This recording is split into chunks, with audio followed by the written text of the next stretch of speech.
Just waiting for the red bar here. Tick tock. Wow, there we go. Okay, mute that. All right.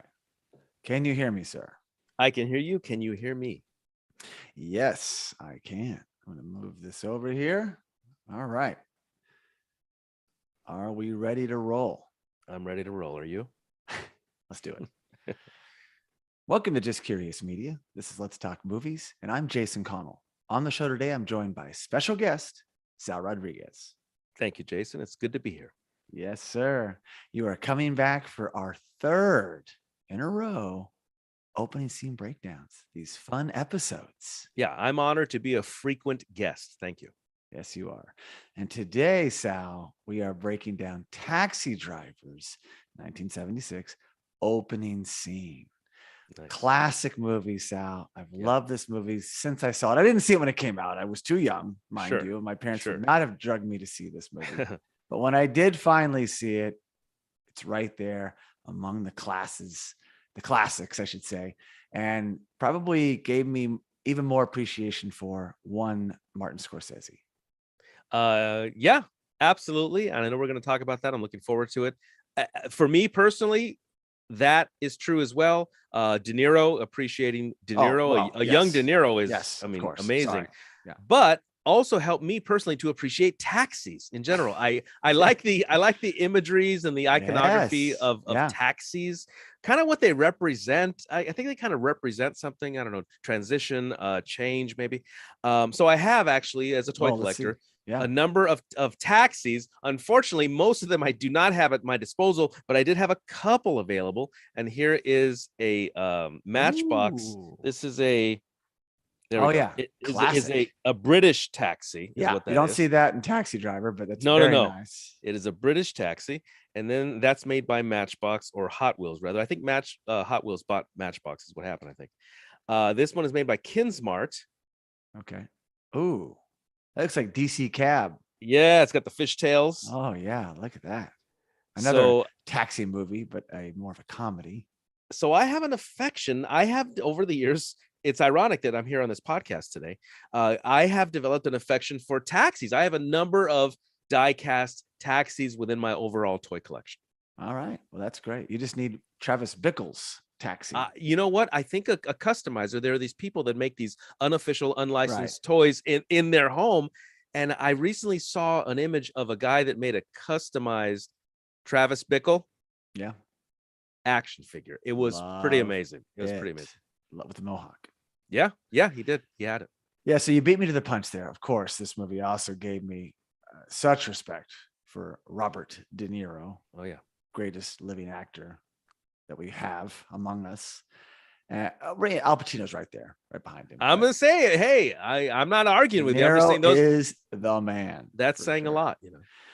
So we'll jump right in. We like to give the backstory of the movie, who did it, who's in it, but we're really going to zone in, and just kind of focus in on the opening scene because it really lays the groundwork for the movie we're going to see.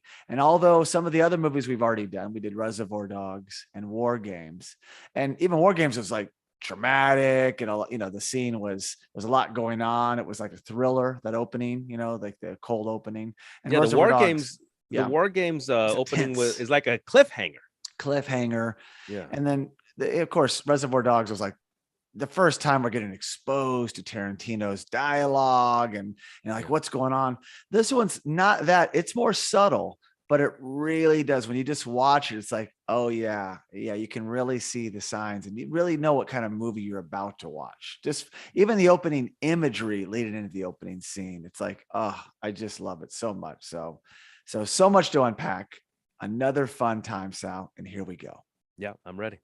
All right.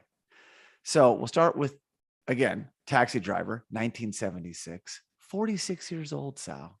That's about your age. Yeah, I like to just think of myself as a late 40-something, sure. Yeah, it's about our age. Yeah. Well, the synopsis for this movie, pretty heavy, Sal, also says a lot about this movie. A mentally unstable veteran works as a nighttime taxi driver in New York City, where the perceived decadence and sleaze fuels his urge for violent action. You know what? You know what's so crazy, Jason, is I like if you were to say, "Hey Sal, would you please write a synopsis for this movie?" Yeah. I wouldn't have written it that way. No, I wouldn't have. You know why? Because do we automatically know that he's mentally unstable? I think he kind of becomes he's just like an awkward guy up front, right? We don't know that he's mentally unstable for like the first half of the movie. Ex-military. And went through some things, probably in Vietnam, maybe some PTSD. Yeah. He is unstable. He is, but I'm saying I don't think it revealed itself until later, right?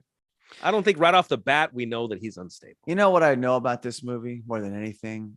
It demands repeat viewing.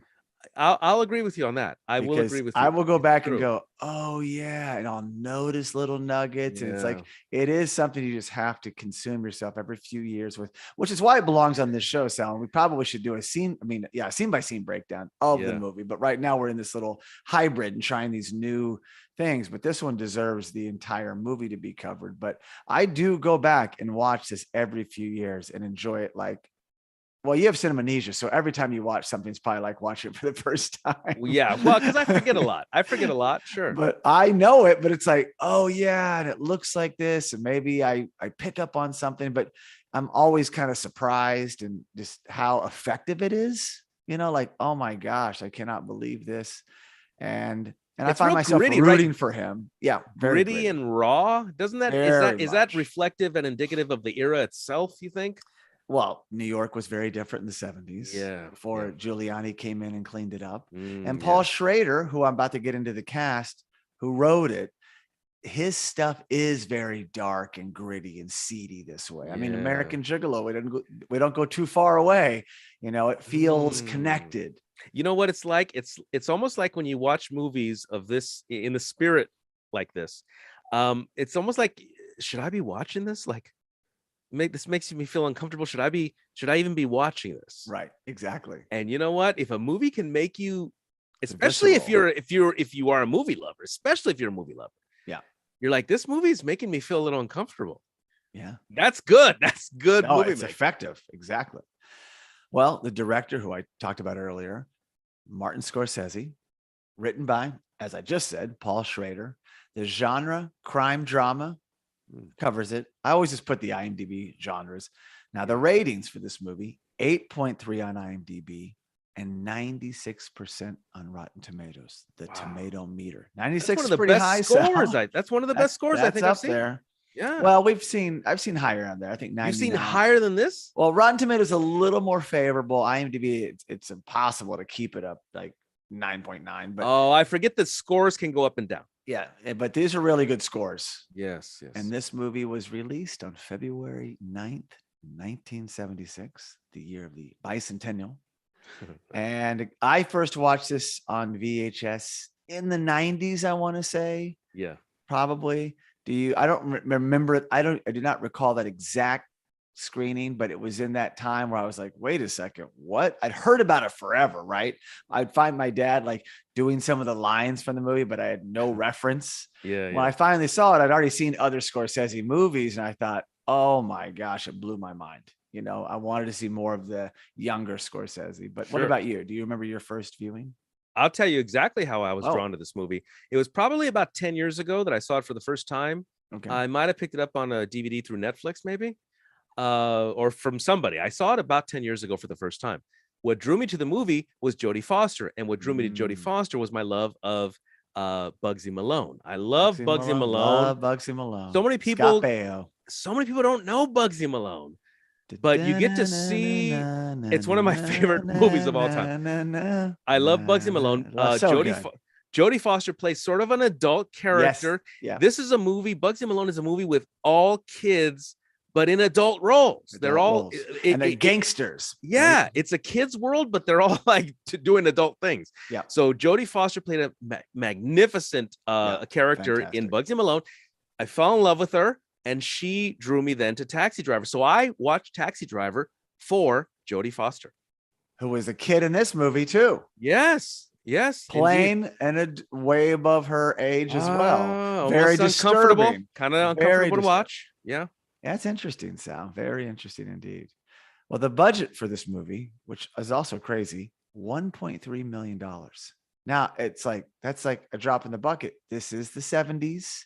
Scorsese was, this wasn't his first film. He did Mean Streets and a bunch of movies before that, but still, building up a name, trying to become, who's De Niro? Like young De Niro. Sure. So it's probably a lot of money for a young filmmaker making a movie in the streets of New York City, but it's also like nothing, right? Shooting on real film.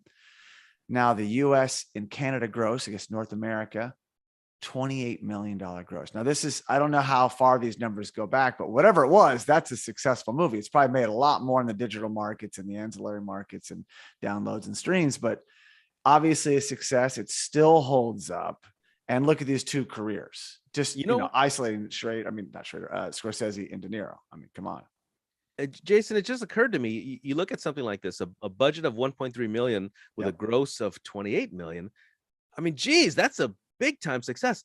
Have you talked about, or have you considered box office successes, like greatest box office successes when you compare budget to gross?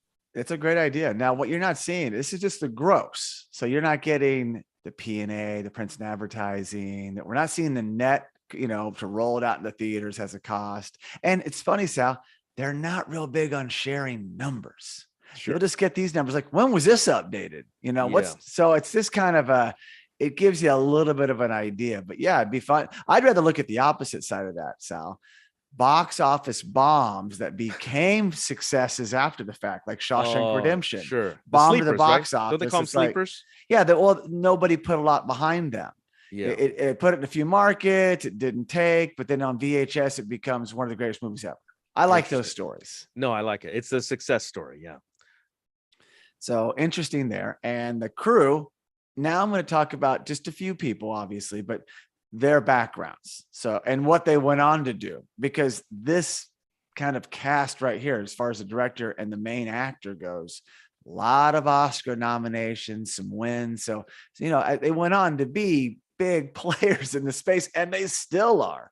Sure. So Martin Scorsese, director, Oscar nominated for Best Director, Raging Bull, The Last Temptation of Christ, Goodfellas, Gangs of New York, The Aviator, Hugo, The Wolf of Wall Street, and The Irishman. Nominated for all of those for Best Director. Oscar winner Best Director, The Departed, 2006. Wait. Phenomenal movie. He only won once? Well, that's a travesty in itself. Wow. For sure. Why did I just automatically assume that he won multiple times? I know. And I was going to give you the years on all the movies, but there's so many movies, but I did them in order. So yeah, I mean, look at that. He could have easily won for Raging Bull. How did he not win for Goodfellas? But it's a contest. You're going against other people. It's political, but that's how many nominations he got. He won for The Departed, which is amazing. What's pretty amazing also, I'm looking at this list with Scorsese. If you look at his resume, The Last Temptation of Christ kind of like it almost doesn't belong. You know what I mean? Yeah. Also written by Paul Schrader.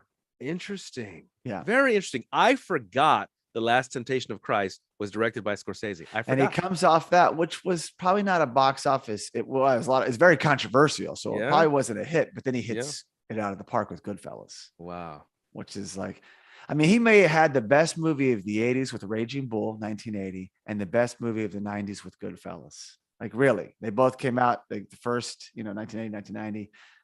I mean, I don't know if there's anything better in those 10 years that came out. So, and we're talking about this movie from 76. So obviously a legend in the space. Oh, yeah.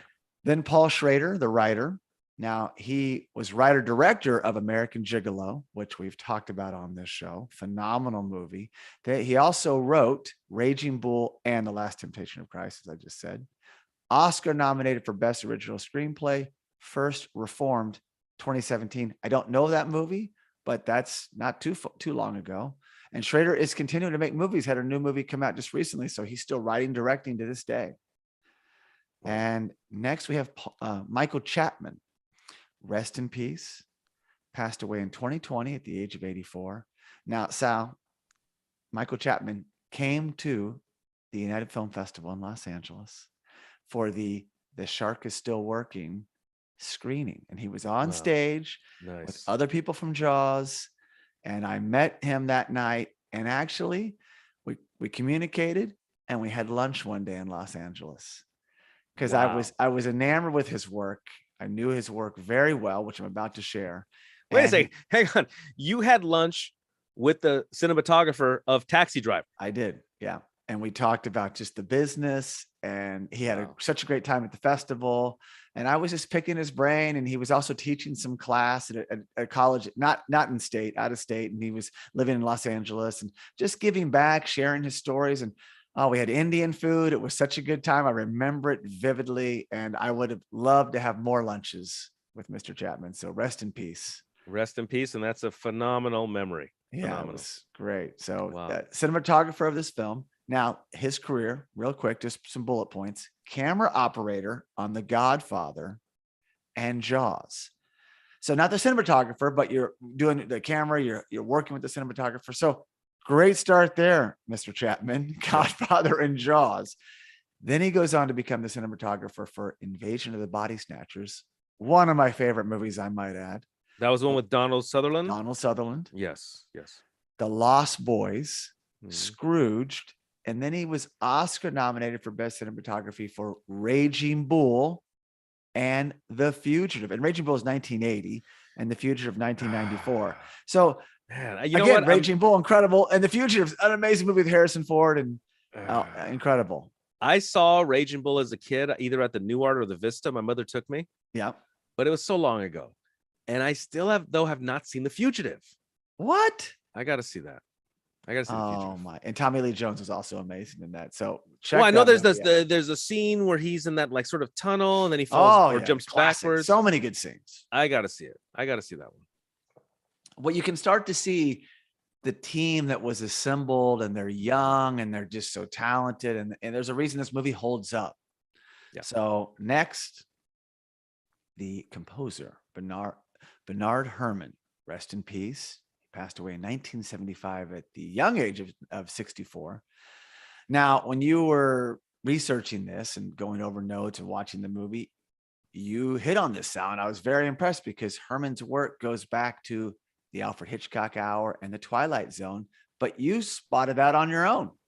I used to watch, when I was young, reruns of the Alfred Hitchcock Hour and the Twilight Zone. Of course, absolutely grew up with the Twilight Zone. Big fan today. In fact, over my shoulder here, right here where my fingers are pointing, are Twilight Zone action figures from various episodes here. So I'm a big fan of the Twilight Zone. You have that one? You can see that? Yeah. And also Burgess Meredith with the books in his hand. Oh, yes. I'm a big Twilight Zone fan, lifetime. When I'm watching Taxi Driver, I'm thinking, why am I hearing the Twilight Zone? Why am I hearing it? Yeah. Bernard Herrmann. Herrmann, yeah. Well, rest in peace, then. Thank you. Well, he also went on to be Oscar nominated for Best Score for Citizen Kane, 1941, nice. Anna and the King of Siam, 1946, Obsession, 1976, and this movie, Taxi Driver, 1976. Nice. Oscar winner for Best Score of All the Money Can Buy, 1941.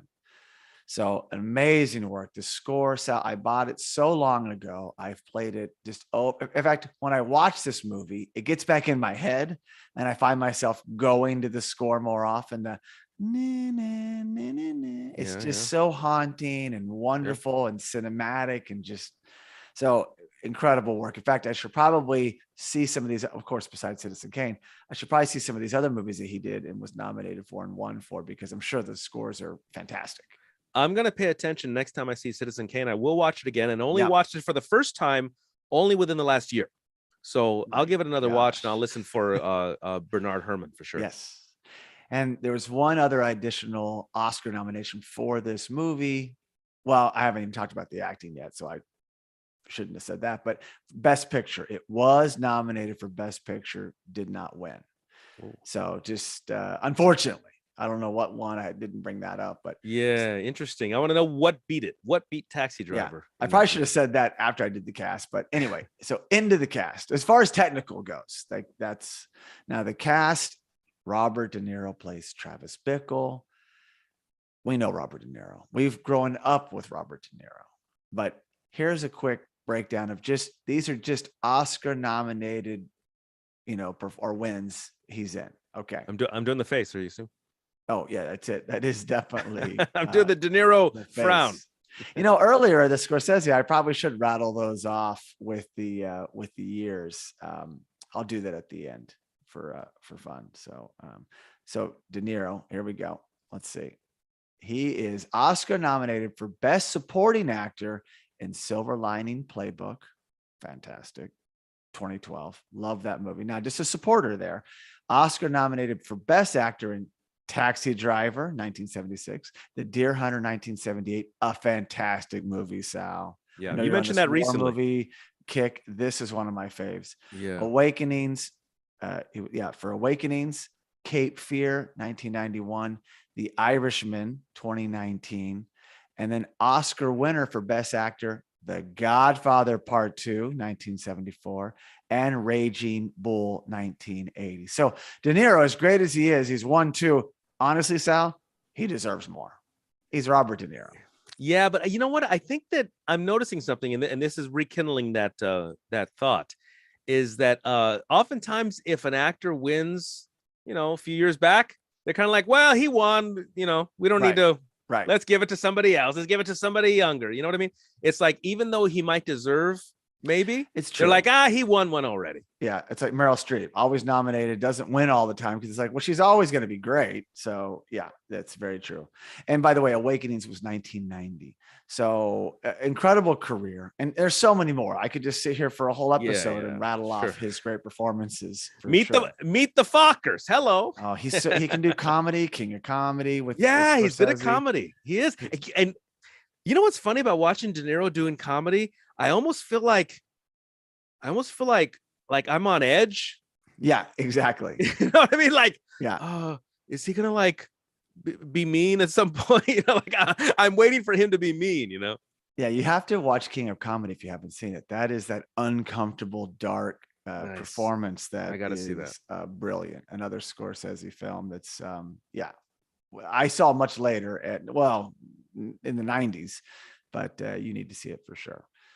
And that brings me up to other people in the scene we're breaking down. And there's only a couple, De Niro being the mainstay. And there's Joel Spinell. Joe Spinell. Now, he was born Joseph Spagnola. And rest in peace, we lost Joe far too young, 1989, at the age of 52, very young. He plays the personnel officer in this scene. Yeah. But you've seen Joe Spinell's work in movies like Rocky, Rocky II, Night Shift, the first Ron Howard movie, but the Rocky movies. I remember him in those movies. So he is fantastic. And do you remember him in those, Sal? Now that you've gone back and seen this? No, I'm going through my brain, and I of course I know the Rockies, but I don't remember who he played in Rocky. And Rocky too, both of them. Yeah, Rocky. Well, he's the same guy. Really? Yeah. Who was he in Rocky? He's probably like one of the coaches or something. No, he's like at the fights. He's always got like Rocky's back, and so he just, does he even have a name in Rocky? Yeah, Gazzo. Gazzo's his name. I was looking his name up. He's part of the training team. He's also kind of like Italian. I think he's rooting him on. He's not part of the training team, but he's definitely prominent and has a couple quick scenes because he just is so recognizable. Interesting. And he was also in The Godfather, but he was uncredited officially, but you see him in there. Wow. Yeah, he's in The Godfather for sure, the original and the sequel. So he's in the two. So Godfather Part 2. He plays Will Cece, but he was uncredited in the first one. So yeah, I should have mentioned that as well. So this guy was in great movies. Oh yeah. Kidding me? And I found out today, I mean, I know we lost him, very early in life. And apparently he had that condition, was it hematoma or whatever? You get cut and your blood can't clot, right? Oh yeah. Hemophiliac. And hemophilia, yeah. He cut himself apparently in the shower. He'd had a bad spill, cut his back, called his friend or someone like, hey, come by, bring something by, and bled to death before they got there. My gosh. So it was a total flukish thing. Very sad. And I looked him up today just to kind of get the timeline. And I see that he's related to Steve Spagnola. And Steve is a very well-known football coach, NFL football coach. Actually grew up in Massachusetts, which is crazy. But he's won 2 Super Bowls as defensive coordinator for the New York Giants and most recently for the Kansas City Chiefs. I've watched his career. I had no idea they were cousins. Nice. I found that out literally a few hours ago. Like, are you kidding me? That's cool. How the world works, man. Yeah, very cool. No, I love, look, I tell you time and time again, I have a love-hate relationship with the internet. Yeah. One of the loves is being able to find all kinds of cool information and trivia, people having their paths cross, and then you discover how maybe your paths cross. I really do enjoy that. Well, it's amazing. And that was a total shocker today, but it was sad to see. I knew that we weren't seeing him in movies. So years ago, I was like, what happened to that guy? You know, you'll do that too. Like, did he quit acting? And then you find out more often than not that they passed away, which is an unfortunate side effect to us primates. We don't last forever. But he made some great work. He's great in this scene. We're going to break down. Also in this scene, I added him in here as Peter Boyle. Of course, I was going to mention him anyway, because rest in peace. We lost him in 2006 at 71, but he plays Wizard. He's in movies like Young Frankenstein, Red Heat. Everybody loves Raymond. Everybody loves Raymond, the famous TV show. Everybody knows Peter Boyle. But he's in this movie. Hey, hang on, Jason. If I had forgotten. You have his figure? Well, I actually do. It's over there. Peter Boyle in Young Frankenstein. There's a 2-pack with Peter Boyle as Young Frankenstein, along with Gene Wilder. Yes. Right. There they are together in a 2-pack. I had forgotten. But yeah. So, hey, pick yourself up a Peter Boyle action figure available by Mego. Putting on the Ritz. That's right. Exactly. It's that scene. Okay, so he's in this scene, and we'll talk about it. He's barely in it, but he has more prominent role in the movie. But this particular scene, he's more window dressing, which we're going to talk about. Yeah. And also, he's an extra in this scene. He's essentially an extra in this scene. Yes. And then there's Harry Fischler, and he plays the dispatcher. And so he may have been a real dispatcher because this is his only film credit. Wow. So I think they may have said, hey, cast that guy. Is that guy's job? I'll take him. Yeah. Can we just record you? You keep going. You just keep doing what you're doing. So quickly, who else is in the movie we're not going to talk about, but reason to come back is one, Jodie Foster, as you always said earlier. She plays I've had a crush on her for years. I love Jodie Foster. I really do. Well, you'll be happy to know that she had an Oscar nomination for Best Supporting Actress in Taxi Driver 1976. So well done. She was only 12 years old at the time. So I thought she was 14 at the time. Well, I don't know. Her character's 12, but she's 14, I thought. Oh, that could have been it. That could have been it. We'd have to look. Believe me, I really hope she is 14. Otherwise, some of her interactions are even more cringe. Well, that's true. I read that her older sister, which is a few years older, was over 18. Some shots they would use her sister in those more uncomfortable scenes. Really? So they would not use the very young Jodie Foster. Her own sister playing her body double. Yes. Interesting. I never heard So that. I'm reading here online just to make sure. Foster was 12 at the time and played teenage prostitute Iris. So she was 12 and her sister was older, and they for body double scenes, they use the sister. Could you imagine them doing this today? Gosh. No way would this happen again today. And she is fantastic in these scenes. Not even the stuff that goes over the line. I mean, when they're having lunch and it's like, oh my gosh, you could just tell that she was going to go on and become, Jodie Foster. It's amazing her exchanges with De Niro in the movie, just keeping up with him. See, now you know why I was drawn to this movie from seeing her in Bugsy Malone, one of my favorite films. She is great. She is a great actress. And from such a young age, holy cow. I love the movie Contact, I got to say. She was a better actress at 12 than I was at 40. You know what I mean? Totally. Also, I didn't mean that. I just agreed. I'm just agreeing. I don't know, Sal. You were pretty good at 40. Cybill Shepherd was great in this movie. She plays Betsy. I mean, she looks very, very cute, very beautiful. Yeah. In fact, I read something where the casting agent was like, "Hey, we're looking for a Cybill Shepherd type." And then the person's like, "How about Cybill Shepherd?" And she was available and does the movie. I like it because you know what? I discovered Cybill Shepherd during Moonlighting. That was much later. Yeah, when I discovered her co-star. Bruce Willis. Bruce Willis. There we go. So I discovered them during Moonlighting, and then went back, and then you see their previous work. So now to see her in this role, an absolute treat. A treat. You got to see The Last Picture Show if you've not seen it, the Peter Bogdanovich movie. That's where she was really discovered, and very young. Before this, Jeff Bridges looks like fantastic. That's an incredible movie.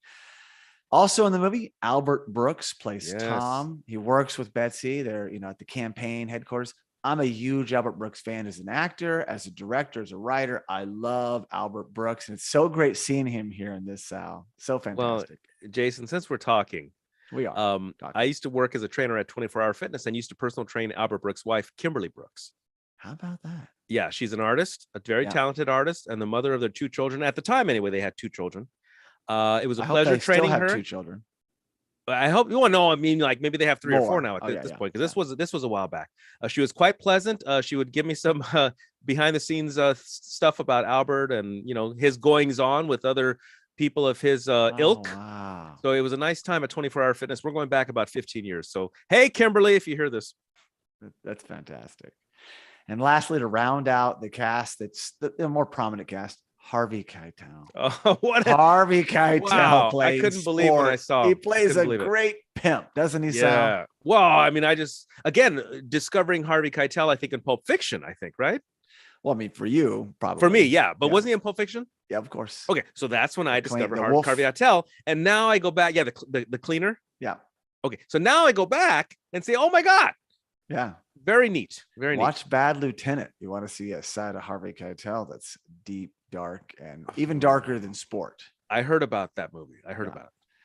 So that is it. That's that. Quickly, one bit of trivia. It's kind of sad, but it's also just shocking.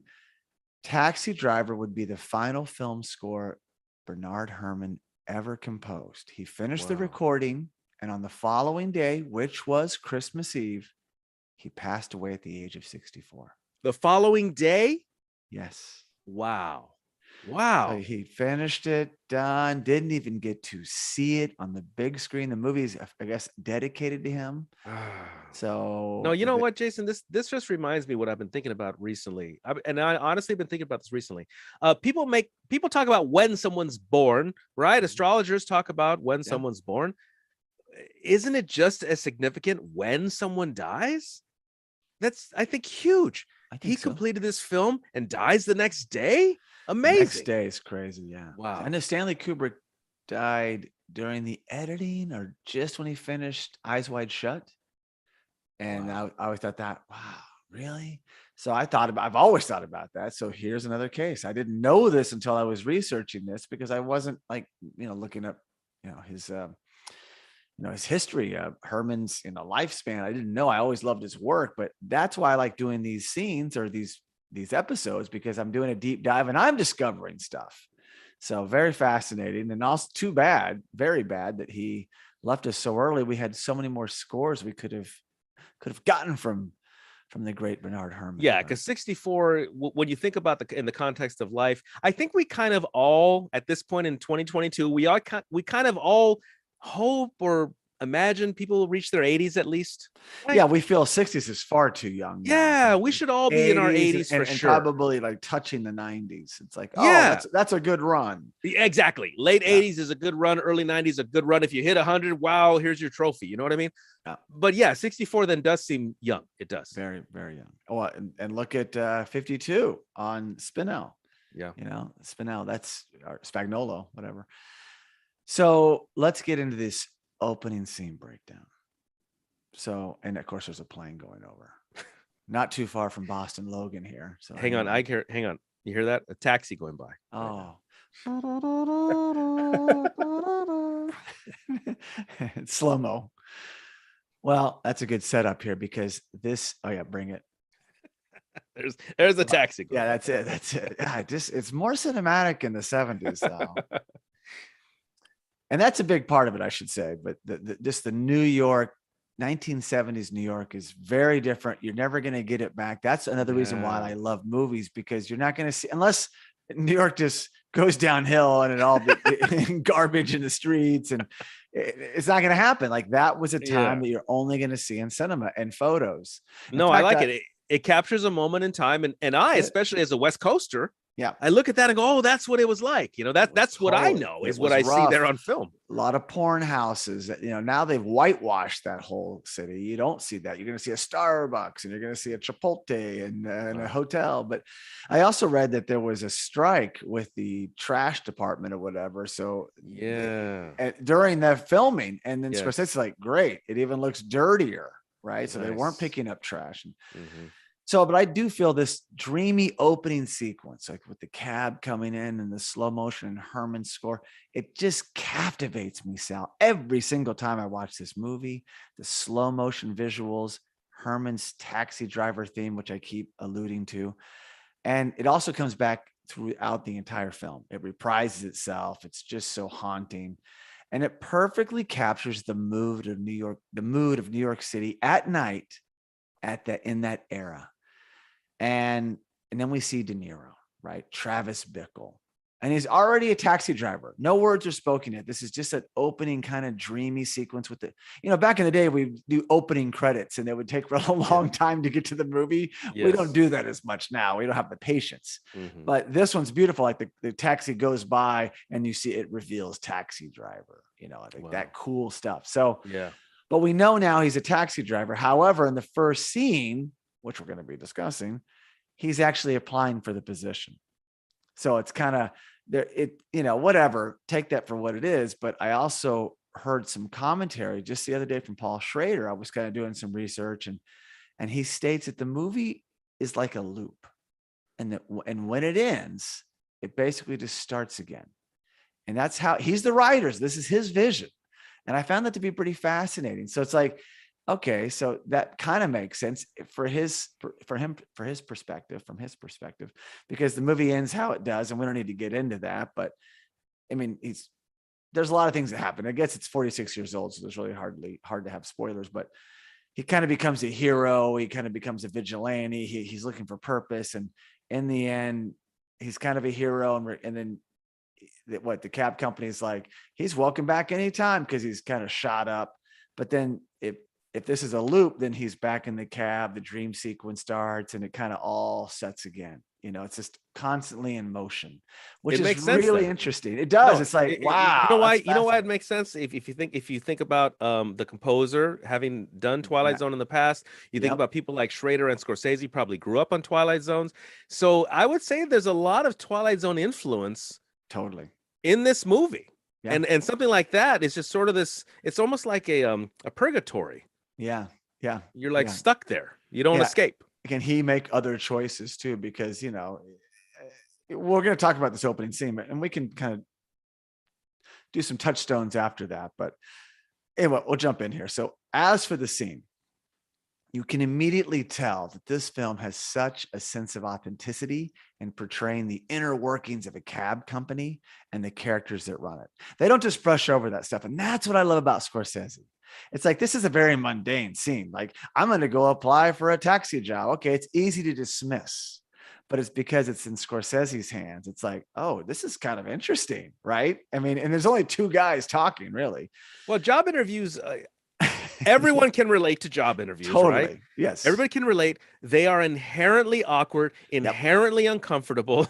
So I think every time we see a job interview on screen, I mean, we're on board right away. Totally. And then if you have two great actors, really, it brings the uncomfortable to life and makes the uncomfortable more uncomfortable. That's exactly true. And it works for the scene. And you also get that sense of the patented Scorsese style with some camera pans, and as he exits the station, it's just that stuff that we're going to see more and more from Scorsese. So Sal, let me set the stage. Travis Bickle, with Bickle T on the back of his jacket, mind you. It says his name. Why does he have that? Maybe it's military issue. I think it is actually. Okay. So he enters the taxi cab station's office and meets the personnel officer. Also, through the window in the background, you see Wizard having a playfully heated conversation with another cabbie. We don't know his name. And there's also the dispatcher the dispatcher, behind Bickle making calls. So there's a lot going on, which really adds to the layer of the scene, because he's over there dispatching, like he's not stopping. He's like, yeah, you got to go over there. That bridge is out. He's having, which I like when there's a lot of, and there's even a guy kind of going back and forth sometimes. I don't know if he's going to a restroom. We don't even know that guy. No, but you got to remember the time. You have to appreciate the era itself. I mean, today we take, I mean, hell, when I was running around working as an extra in movies, we had the Thomas Guide. Oh well, now people are running around with yes. Google Maps and so forth. So you got to respect that era. They didn't have, did they even have Thomas Guides at that time? I don't know.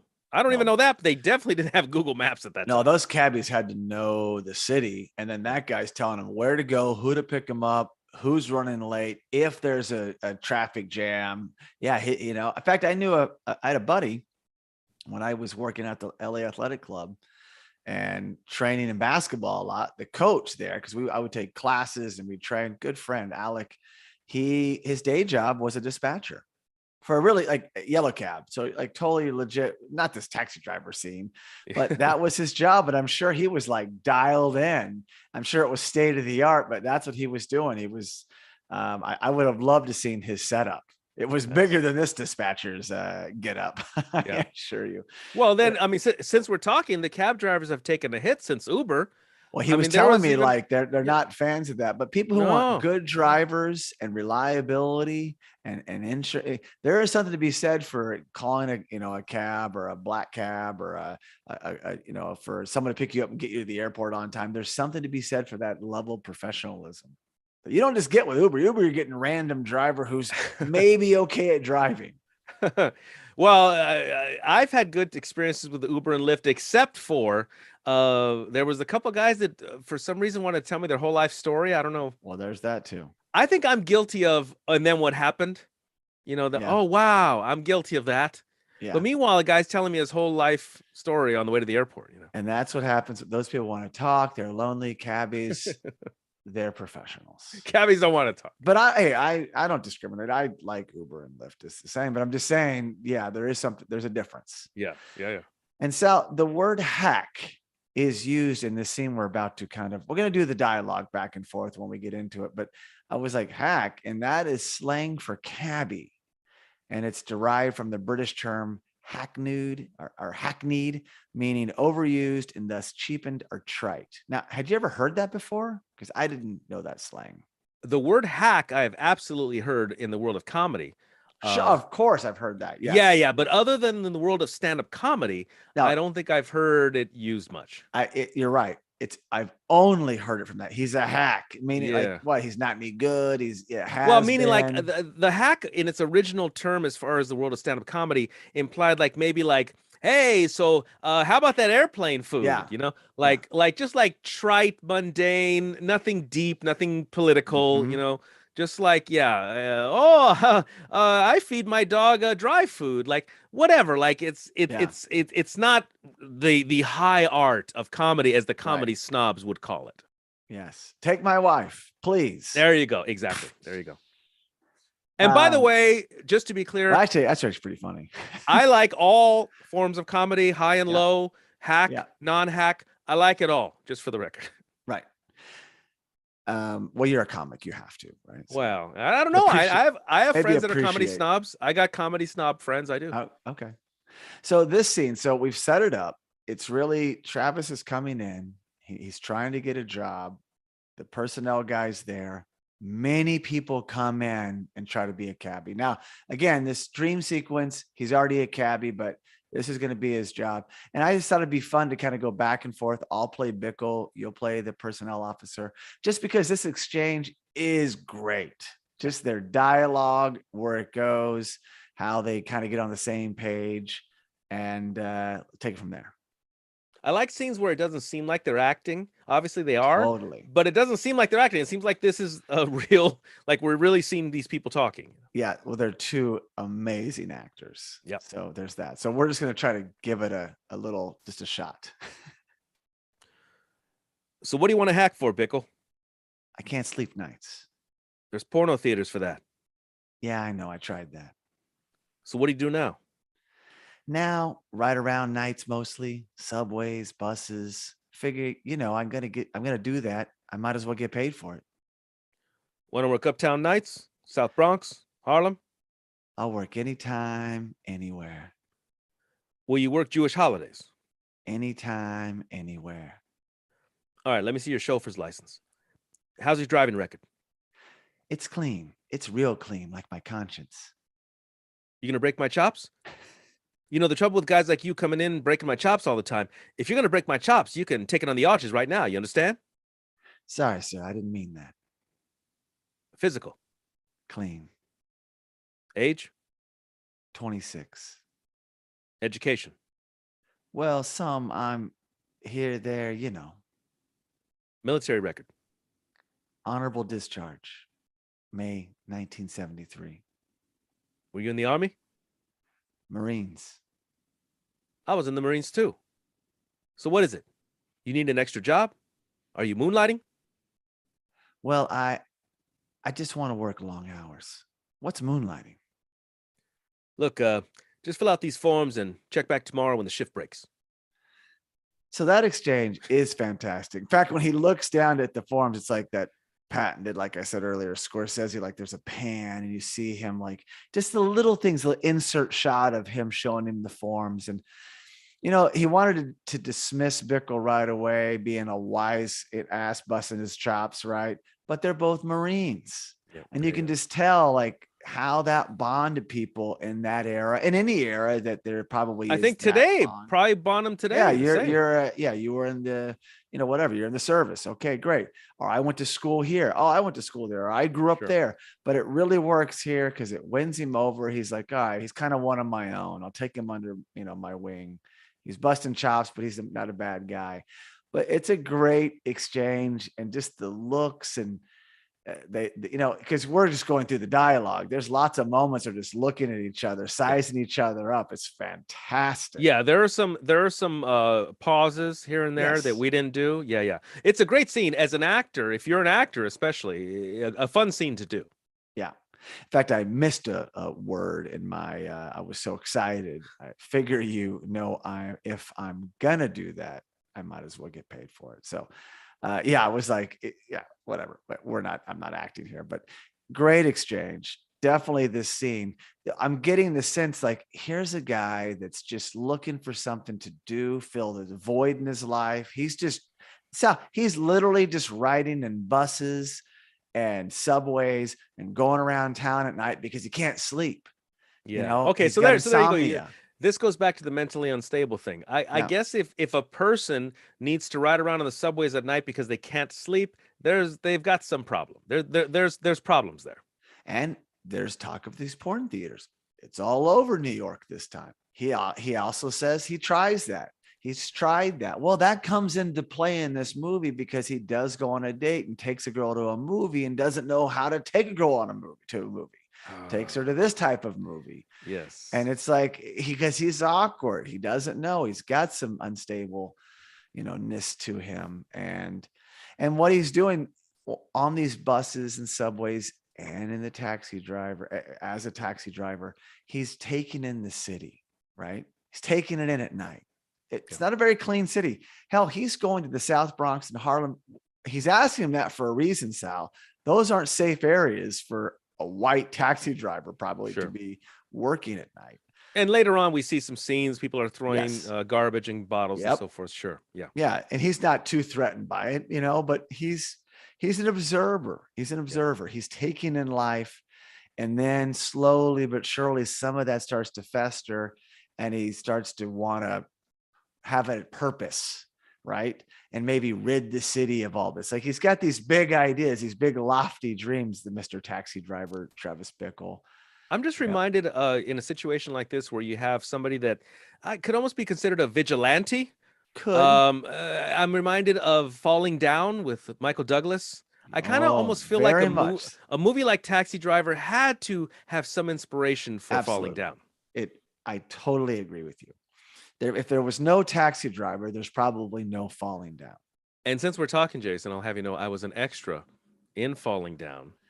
directed by Joel Schumacher. I was in the scene where he's ordering the hamburger, and then it doesn't look like the picture, and then he takes out the gun, and we all freak out, and you could barely see the top of my head in the background, checking out Michael Douglas with his gun. In fact, a friend of mine found that very scene screenshot and did see the top. I don't know how my friends can identify me. I don't know how they can, but yeah, he's like, "That's you, Salome." Yes, that is me. There I am. Wow, that's awesome. Great movie. And yes, he's very similar.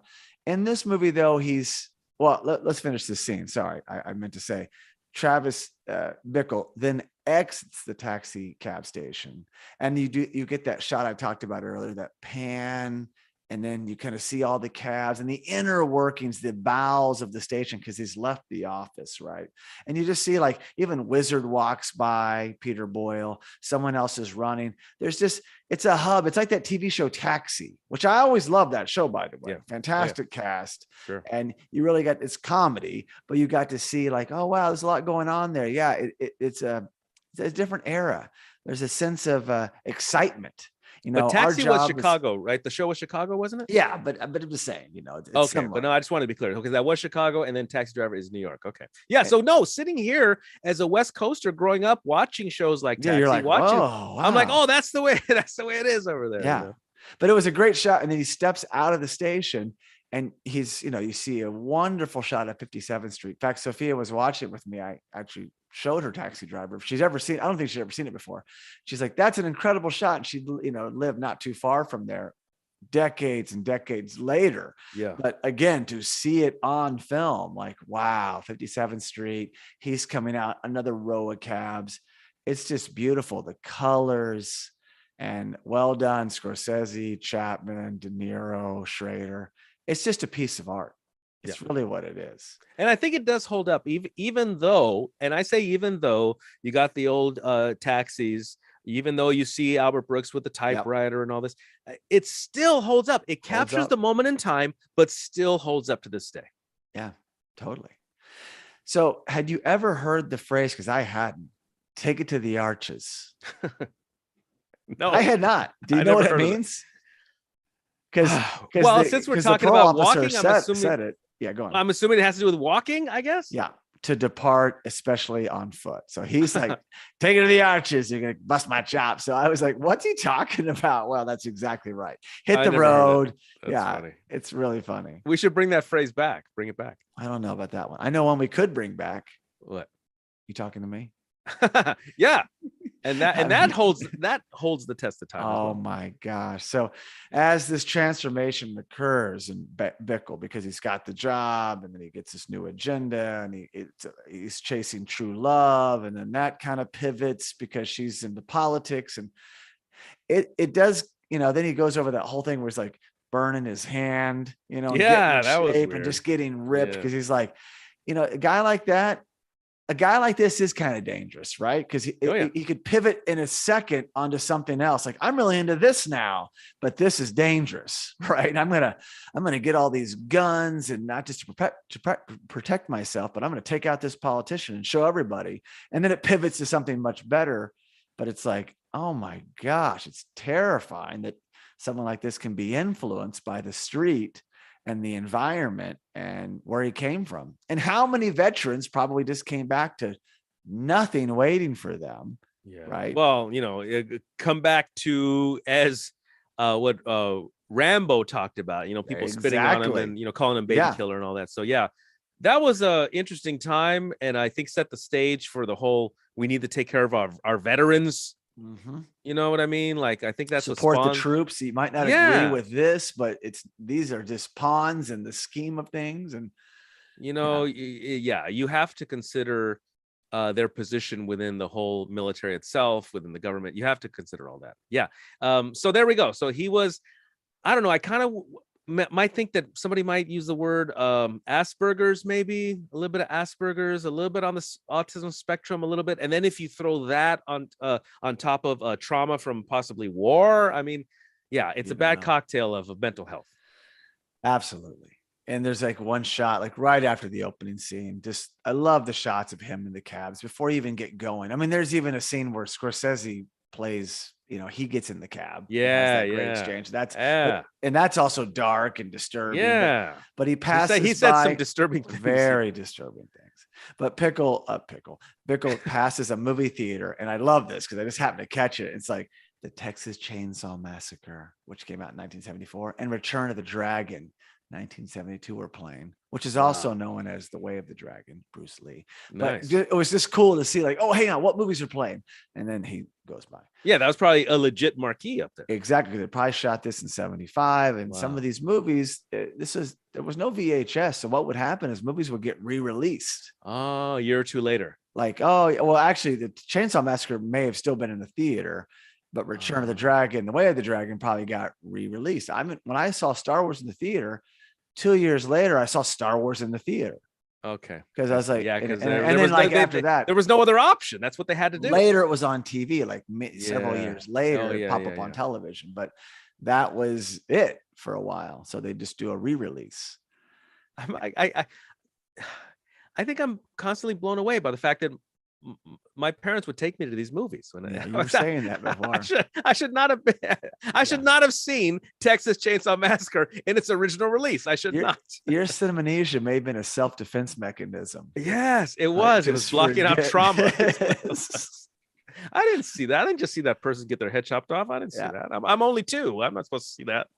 So that really covers the opening scene breakdown from Taxi Driver, 1976, and sets the stage for an incredible movie, an incredible character.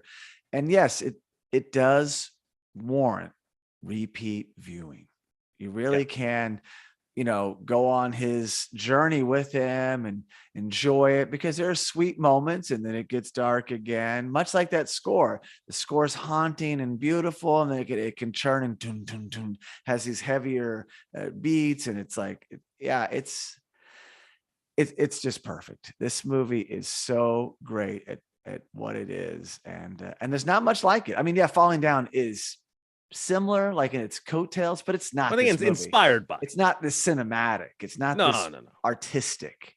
No. This was special, and I think then must have influenced people following. Oh, yeah, absolutely, in lots of different movies and roles and such. So, that's all I got, Sal. Unless you have anything else to add. Wow, that was a lot. It was a lot. Yeah. I mean, for the first scene, for crying out loud. First scene. Well, we don't just do the first scene. We also give background. Half of it is the background of the movie, Sal. So keep that in mind. Yeah, but this is heavy duty. A lot of fun, and it gives me a greater appreciation for the movie and greater appreciation for Scorsese and De Niro.